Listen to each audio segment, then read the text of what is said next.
আমার একটা 350 টাকার প্যাকেজ দেন তো। 350 টাকা? হ্যাঁ ঠিক আছে। 4 জন খাওয়া যাবে তো? 4 জন ভাই, 4 থেকে 5 জন খেতে পারবেন।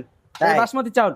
বাসমতি চাল। হ্যাঁ আমার পোলিও রোগী রোগী এই টাইপের কোনো চিকেন দেন না বুঝছেন, সুস্থ সবল চিকেন ভাই, দেন। সুস্থ কোনো রুগী অসুস্থ মুরগি আমি কিনি না ভাই। আমি সারা রাত বাজার থেকে মুরগি কিনে নিয়ে আসি ভাই। না আপনার দোকানের মুরগির বলে পোলিও, হ্যাঁ এই কারণে বলে মুরগি না রে ভাই, এরকম করে এই দুইটা 4টা দুইটা? চিকেন পাবেন, এই 3টা, 3টা 4টা।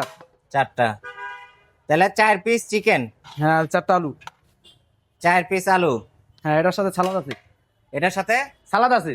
সালাদ আছে। হ্যাঁ তাহলে এইটার চেয়ে তো আপনি 300 টাকার প্যাকেজে লাভ বেশি। আপনি এনে তো পিস বড় তো, আর ওটা মুরগি একটু ছোট, এটা মুরগি বড়। ও আচ্ছা, ওইটা মুরগির মানে সাইজটা একটু ছোট, সাইজ ছোট আর এটা মুরগি সাইজ বড়। সাইজ বড়। এই দেখেন আর দর্শক, একটা সাইজ। আপনারা দেখে নেন কোনটার সাইজ ছোট আর এই কোনটা দেখেন, বড়। এই দেখেন একটা সাইজ আচ্ছা দেখছেন সাইজ। এই যে দেখেন, এই যে সাইজ। এখন লোকেশনটা একটু বইলা দেন কোন জায়গায় আসলে পাবে। লোকেশন হচ্ছে 60 ফিট আমতলা 4 রাস্তার মোড়, মায়ের মতন বিরিয়ানি হাউজি। আমার দ্বিতীয় শাখা কিন্তু পাবেন। দ্বিতীয় শাখা? হ্যাঁ, মিরপুর শেরোপাড়া বাস স্ট্যান্ড বাটারগুলি, 2 শাখাতে একই প্যাকেজ চলতেছে। একই প্যাকেজ চলতেছে। কয়টা থেকে কয়টা পর্যন্ত? এটা হচ্ছে দুপুর 1টা থেকে রাত 9টা 10টা পর্যন্ত পাবেন।